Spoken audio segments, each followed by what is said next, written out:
हरे कृष्णा। तो हितोपदेश सीरीज़ में हम लोग आज तीसरा कहानी करने जा रहे हैं। तो इसमें आपका हार्दिक स्वागत है। और पीछे हमने जो स्टोरी पढ़ी थी कि एक लघु पतनक जो कौवा था वो कबूतराज का पीछा करते करते जो है चूहे के पास पहुंचा था। तो उसका भी बड़ा मन किया कि मैं इस हिरण्यक जो चूहा है इससे दोस्ती कर लूं। लेकिन जो हिरण्यक था उसने कहा कि मैं अनजाने व्यक्ति से दोस्ती नहीं करता, मैं तुमसे दोस्ती नहीं कर सकता। तो उसने कहा भी वो क्यों नहीं कर सकते तुम। तो फिर हिरण्यक ने एक कथा सुनाई, वहाँ पर एक कहानी सुनाई कि मगध देश में एक वन था, बहुत बड़ा वन। और वहाँ पर गीदड़ ने जो है एक मृग को देखा, बहुत हट्टा कट्टा मोटा ताज़ा मृग था। तो उसने कहा कि क्यों ना इससे दोस्ती करके इसको बाद में मारा जाए और खाया जाए। तो इस प्रकार उस गीदड़ ने उस मृग को बातों में फुसला लिया। और वो असल में जो मृग था यानी कि हिरन, वो एक कौवे का भी दोस्त था। और कौवा जब हिरन जो जहाँ कौवा रहता था जिस पेड़ पर, तो जब मृग शाम को अपने दोस्त गीदड़ के साथ वहाँ पहुँचा तो कौवे ने कहा कि ये तुम्हारा दोस्त ये कौन है, तो तुम्हारे साथ आया कौन है। उसने कहा कि ये एक नया दोस्त है, बेचारा मारा हुआ है, इसको कोई नहीं है। तो हमने कहा कि क्यों ना ये हमसे दोस्ती करना चाहता है तो मैं ले आया इसको, इसके साथ दोस्ती कर ली। तो उस कौवे ने कहा कि जब तक हम किसी का स्वभाव ना जाने हमें उससे दोस्ती नहीं करनी चाहिए।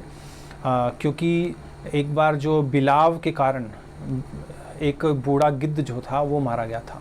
तो उसने फिर कहा कि वो किस प्रकार उस गीदड़ ने पूछा कि भी तुम मुझसे दोस्ती नहीं करना चाहते, लेकिन वो बताओ तो सही भी किस प्रकार से ये सब हुआ।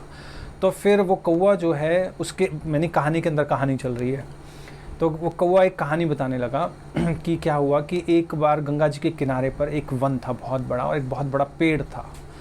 उसकी एक खोखर में एक गिद्ध रहता था जो कि अंधा था और नक कटता था, जिसका नाम था जरदगव। जरदगव जो था गिद्ध खोखर में रहता था। और उस बहुत बड़े पेड़ पर, विशाल पेड़ पर बहुत सारे पंछी रहते थे, उनके बच्चे घोंसले रहते थे। तो वो जब खाना लेकर शाम को लौटते थे तो अपने थोड़ा थोड़ा खाना वो उस गिद्ध को दे देते थे, और वो गिद्ध जो था इस प्रकार उनकी कृपा पर जीता था। तो एक बार क्या हुआ, जब पंछी अपना दिन के समय खाना वगैरह लेने गए हुए थे तो ये बिलाव एक वहाँ पर आ गया। उस बिलाव को देखते ही जो जरदगव था वो चौकन्ना हो गया, आवाज़ पहचान ली उसने कि कौन है। तो वो बिलाव जो था वो भी घबरा गया कि मैं क्या करूं भय में, लेकिन उसने अपने आप को ढांढस बढ़ाई, कुछ नहीं होगा, मैं हैंडल कर लूँगा। तो उसने कहा कि तुम कौन हो, मुझे लगता है कि तुम यहाँ पर पंछियों खाने हो, मैं तुम्हें मार डालूँगा, भाग जाओ यहाँ से। उस गिद्ध ने इस प्रकार से, उस बूढ़ा गिद्ध था, इस प्रकार से उसे डराया और धमकाया। तो उस बिलाव ने कहा कि मेरे से आप घबराइए मत, मैंने इस संसार को त्याग दिया है, अब मैंने आपकी तारीफ़ बहुत सुनी है, आप ज्ञानवान हो, दूसरों की सहायता करते हो, रक्षा करते हो। मैं यहाँ पर गंगा जी के किनारे तट पर स्नान करने के लिए आया हूँ और आपसे धर्म की शिक्षा लेने आया हूँ, मेरा और कोई प्रयोजन नहीं है, मैंने मांस वास सब त्याग दिया है, आप इस प्रकार से मुझे मत दुत्कारिए। वैसे भी गृहस्थ आश्रम का ये धर्म है कि अगर घर में वैरी भी आए तो उससे भी प्रेम से बात करनी चाहिए। अगर घर में कोई किसी गृहस्थ के घर में अगर कोई आता है, ये शास्त्रों में वर्णन है, और हम उसे 4 चीज़ें नहीं देते तो वो हमारे पुण्य ले जाएगा और अपने पाप दे जाएगा। इसलिए घर में अगर कोई भी आए तो ये 4 वस्तुएं एटलीस्ट कम से कम देनी चाहिए। और ये 4 वस्तुएं क्या हैं? 4 वस्तुएं हैं जमीन, भूमि, आसन, जल और मधुर वचन। ये 4 चीज़ें देनी अति आवश्यक हैं, चाहे आप किसी भी स्थिति में हो, और कितना चाहे आपका दुश्मन हो या ना हो, आपको ये 4 चीज़ें उसे देनी पड़ेंगी। ये एक गृहस्थ आश्रम का अतिथि को सत्कार देने का ये उसका कर्तव्य है। और इस प्रकार उसने कहा कि जो सत्पुरुष है वो तो चंद्रमा के समान है, जैसे चंद्रमा जो है चंडाल के ऊपर भी अपनी चांदनी नहीं समेटता, उनको भी दे देता। आप भी सज्जन हो तो आप अपने धर्म की रक्षा करो। आप ठीक है, आप जब तक मुझे जान नहीं लेते तब तक आप मुझे ना तो दंड दे सकते हो, ना मुझे किसी प्रकार का इनाम दे सकते हो, तो पहले आप मुझे जान तो लो कि मैं कौन हूँ, क्या हूँ। इस प्रकार जो बिलाव था, उसने जो बूढ़े गिद्ध है उसके सामने बहुत सारी बातें की और उसे अपने कॉन्फिडेंस में ले लिया। तो वो उस खोडर में ही, जो पेड़ की खोडर थी, गिद्ध के साथ रहने लगा और धीरे धीरे बच्चों को जो था वो चुपके से खाने लग गया। और जब पंछियों ने देखा कि उनके बच्चे जो हैं वो मारे जा रहे हैं, दिनों दिन कम होते जा रहे हैं, तो उन्होंने ढूंढना चाहा। तो बिलाव जो था, जब उसे पता लगा तो वो वहाँ से डर के भाग गया।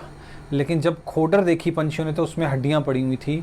उन्होंने कहा कि ये गिद्ध जो है, इसने ही इस हमारे बच्चों को मारा है, जबकि हम इसको खिला रहे थे, जबकि उसमें गिद्ध का कोई दोष नहीं था। गिद्ध का एक ही दोष था कि उसने ऐसे व्यक्ति से दोस्ती की थी जो विश्वास योग्य नहीं था, जिसका उसे स्वभाव नहीं मालूम था। तो कहने का मतलब है, यहाँ पर भी हमें शिक्षा मिल रही है कि गृहस्थ का क्या धर्म होना चाहिए, लेकिन विश्वास तभी करना चाहिए जब तक हम उसके चरित्र ना जान लें। तो इस प्रकार फिर ये सारे पंछियों ने मिलकर उस गिद्ध को मार डाला। तो इस प्रकार जब ये स्टोरी बता रहे थे तो उसने कहा कि कौवे ने जब ये स्टोरी सुनाई, तो ये जो गीदड़ आया था, तो गीदड़ ने कहा कि कौवा और मृग, तुम दोनों का भोजन अलग अलग है, तो फिर तुम दोनों की आपस में दोस्ती कैसे हो गई? तो अगर तुम दोनों की दोस्ती हो सकती है तो हम मृग और मेरी भी तो दोस्ती हो सकती है। और फिर कहा भी है, जहाँ पर कोई विद्वान ना हो तो वहाँ थोड़ा सा भी कोई पढ़ लिख जाए तो वो विद्वान कहलाता है। जैसे जहाँ कोई पेड़ ना हो तो वहाँ अरंडी के पेड़ को भी, पौधे को भी पेड़ कहा जाता है। तो इस प्रकार उसने एक तरह से ताना दिया। तो इसके आगे की जो स्टोरी है वो हम लोग फिर कल करेंगे। Thank you very much. Hare Krishna. Srila Prabhupada की जय।